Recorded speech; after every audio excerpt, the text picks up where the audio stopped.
Good morning, स्वागत है daily dose current affair में। मैं हूं गौरव मलिक। चलिए चलते हैं आज के इंपॉर्टेंट करंट अफेयर्स की ओर। इससे पहले अगर आपने हमारे चैनल को सब्सक्राइब नहीं किया है तो चैनल को सब्सक्राइब कर लीजिए और साथ ही बेल आइकन को दबा लीजिए ताकि आपको हमारी वीडियो का नोटिफिकेशन मिलता रहे। आज का पहला प्रश्न, हाल ही में PRMIA इंडिया के नए CEO कौन बने हैं? तो इसका उत्तर है बी, नीरकर प्रधान। डॉक्टर नीरकर प्रधान को नए भारतीय कार्यालय professional risk managers international association यानी कि पेशेवर जोखिम प्रबंधकों का अंतरराष्ट्रीय संघ का नया CEO नियुक्त किया गया है। इन्होंने भारतीय स्टेट बैंक और भारत और यूरोप में जनरल ग्रुप की टीमों का नेतृत्व किया है। PRIMA एक गैर लाभकारी संगठन है जो विश्व स्तर पर जोखिम प्रबंधन मानकों और प्रथाओं के प्रचार और अभ्यास और सिद्धांत का एकीकरण पर केंद्रित है। यह सरकार, RBI, SBI, PNB और HSBC सहित अन्य के प्रशिक्षण और प्रमाणन पर ध्यान केंद्रित करता है। PRMIA की स्थापना हुई 2002 में और इसके हेडक्वार्टर है विल्मिंगटन, डेलावेयर, US में। दोस्तों, करंट अफेयर्स के साथ साथ हमने जीके ट्रिक्स सीरीज भी शुरू की है। आप जीके ट्रिक्स प्लेलिस्ट में जाकर देख सकते हैं। आज का हमारा लाइक्स का टारगेट है 50 लाइक्स और जल्दी से इस वीडियो को लाइक कर दीजिए और अपने स्टडी ग्रुप में शेयर कर दीजिए। आज का दूसरा प्रश्न, हाल ही में किस आयोग ने भारत में डिकार्बोनाइजिंग ट्रांसपोर्ट इन इंडिया परियोजना शुरू करने की घोषणा की है? तो इसका उत्तर है ए, नीति आयोग। नीति आयोग भारत में अंतर्राष्ट्रीय परिवहन फोरम के साथ मिलकर डिकार्बोनाइजिंग ट्रांसपोर्ट इन इंडिया परियोजना का शुभारंभ करेगा। यह परियोजना भारत में कम उत्सर्जन परिवहन प्रणाली की ओर एक रास्ता तलाशने के लिए शुरू की जाएगी। यह भारत में एक टेलर निर्मित परिवहन उत्सर्जन मूल्यांकन ढांचा तैयार करेगा और सरकार के वर्तमान CO2 उत्सर्जन के साथ साथ भविष्य की परिवहन गतिविधियों की व्यापक समझ के साथ सुविधा प्रदान करेगा। दोस्तों, डिकार्बोनाइजिंग ट्रांसपोर्ट इन इंडिया परियोजना इंटरनेशनल ट्रांसपोर्ट फोरम के डिकार्बोनाइजिंग ट्रांसपोर्ट इन इमर्जिंग इकोनॉमीज परियोजना का हिस्सा है। DTEE अर्जेंटीना, अजरबैजान, मोरक्को और भारत जैसे विभिन्न विश्व क्षेत्रों में परिवहन डिकार्बोनाइजेशन का समर्थन करता है। अब बात करते हैं इंटरनेशनल ट्रांसपोर्ट फोरम की। तो ये 2008 से परिवहन नीति का एक अंतर सरकारी संगठन है। इसके महासचिव है युवा ताई किम और नीति आयोग के CEO है अमिताभ कांत। आज का तीसरा प्रश्न, संयुक्त राष्ट्र लोक सेवा दिवस कब मनाया जाता है? तो इसका उत्तर है बी, 23 जून। United Nations public service day या फिर संयुक्त राष्ट्र लोक सेवा दिवस 23 जून को हर साल मनाया जाता है।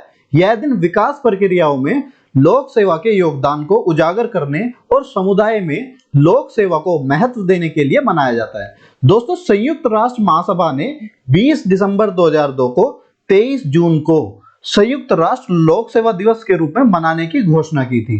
अब बात करते हैं संयुक्त राष्ट्र की। तो इसका मुख्यालय है न्यूयॉर्क, USA में और इसकी स्थापना की गई 24 अक्टूबर 1945 में और इसके वर्तमान महासचिव है एंटोनियो गुटेरेस। आज का चौथा प्रश्न, अंतरराष्ट्रीय विधवा दिवस कब मनाया जाता है? तो इसका उत्तर है सी, 23 जून। हर साल 23 जून को विश्व स्तर पर इंटरनेशनल विडोज डे यानी कि अंतरराष्ट्रीय विधवा दिवस मनाया जाता है।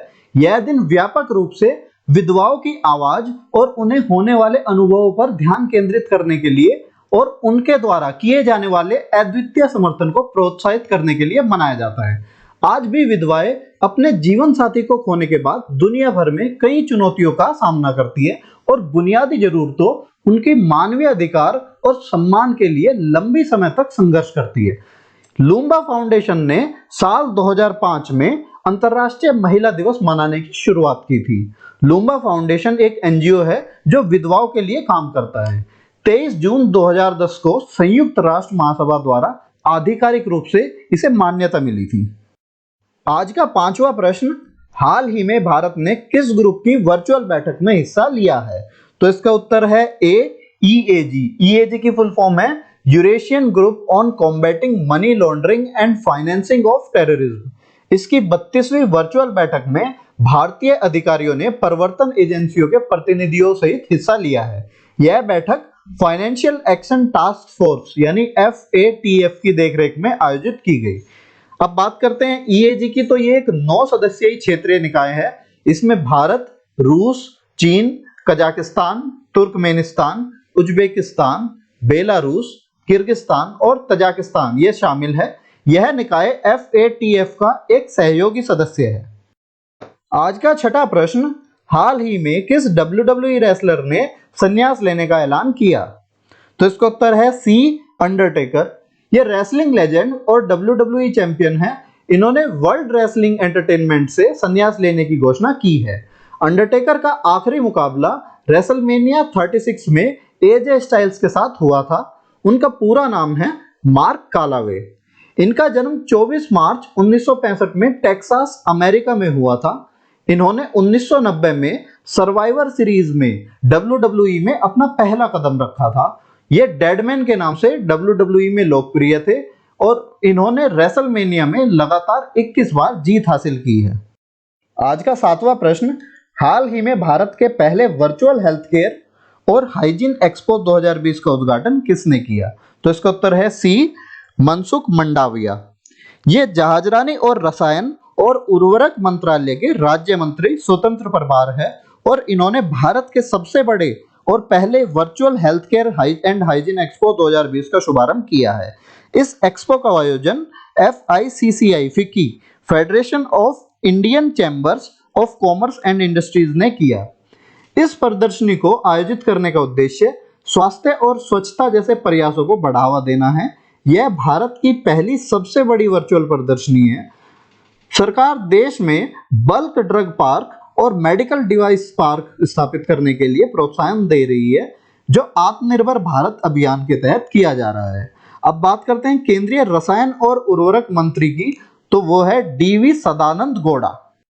आज का आठवां प्रश्न, हाल ही में एक्सिम बैंक ने किस देश के लिए $20.10 मिलियन की LOC को विस्तारित किया है? तो इसका उत्तर है बी, निकारागुआ। भारत सरकार की ओर से export import bank of India Exim द्वारा $20.10 मिलियन की लाइन ऑफ क्रेडिट को विस्तारित किया गया है और ये निकारागुआ गणराज्य की सरकार के लिए किया गया है। यह निकारागुआ गणराज्य में एल्डो चावरी अस्पताल के पुनर्निर्माण के लिए विस्तारित की गई है। दोस्तों, ऐसी 4 परियोजनाओं के लिए लाइन ऑफ क्रेडिट को विस्तारित किया गया, जिसमें 2 सब स्टेशनों के निर्माण के लिए उपकरणों की आपूर्ति, ट्रांसमिशन लाइनों का निर्माण, नया निर्माण, मौजूदा सब स्टेशनों का विस्तार और एक अस्पताल का पुनर्निर्माण शामिल है। इन 4 LOC का कुल मूल्य $87.63 मिलियन है। वहीं एक्सिम बैंक की बात करें तो एक्सिम बैंक के MD है डेविड रस्किन्हा। अब बात करते हैं निकारागुआ की, तो ये है मैप में निकारागुआ और ये एक सेंट्रल अमेरिकी देश है जिसकी कैपिटल है मानागुआ, जिसकी मुद्रा है निकारागुआ कोर्डोबा और जिसकी आधिकारिक भाषा है स्पेनिश और इसके प्रेसिडेंट है डेनियल ओर्टेगा। आज का 9वां प्रश्न, हाल ही में किस देश ने भारत की कोविड-19 प्रतिक्रियाओं को बढ़ावा देने के लिए 200 मिलियन यूरो के ऋण समझौते पर हस्ताक्षर किए हैं? तो इसका उत्तर है ए, फ्रांस। इस ऋण समझौते के साथ फ्रांस का उद्देश्य कोविड-19 संकट के मद्देनजर भारत के सबसे कमजोर वर्ग की सहायता और राज्य और केंद्र सरकार की क्षमताओं को मजबूत बनाना है। विश्व बैंक इस कार्यक्रम का प्रमुख धनदाता होगा, जिसका सहयोग अन्य बहुपक्षीय और द्विपक्षीय विकास बैंक करेंगे। साथ ही फ्रांसीसी विकास एजेंसी AFD भी इसका सहयोग करेगी। कार्यक्रम निम्न गरीब परिवारों को लाभ प्रदान करने के प्रधानमंत्री गरीब कल्याण योजना पर ध्यान केंद्रित करेगा, ताकि कोविड-19 से उत्पन्न होने वाली आर्थिक समस्या भारत में लंबे समय तक आर्थिक विकास को प्रभावित ना करे। अब बात करते हैं फ्रांस की, तो ये है मैप में फ्रांस। फ्रांस के राष्ट्रपति है इमैनुअल मैक्रोन और फ्रांस की राजधानी है पेरिस। आज का 10वां प्रश्न, हाल ही में यस बैंक ने स्वास्थ्य कार्ड लॉन्च करने के लिए किस कंपनी के साथ साझेदारी की है? तो इसका उत्तर है सी, अफोर्ड प्लान। यस बैंक ने स्वास्थ्य कार्यक्रम के अंतर्गत को ब्रांडेड हेल्थ केयर कार्ड स्वास्थ्य कार्ड लॉन्च करने के लिए फिनटेक स्टार्टअप अफोर्ड प्लान के साथ साझेदारी की है। किसके साथ की है? अफोर्ड प्लान के साथ। यस बैंक के वॉलेट को भी अफोर्ड प्लान स्वास्थ्य के साथ जोड़ा जाएगा, जिससे अफोर्ड प्लान स्वास्थ्य ऐप पर मौजूद व्यापारी भागीदारों को भुगतान करने के लिए वॉलेट QR स्कैन करने में सक्षम बनाया जा सके। इस कार्ड के आवेदन में कोई भी दस्तावेज आवश्यक नहीं होगा और 24 महीने के भीतर पूर्ण केवाईसी की जाएगी।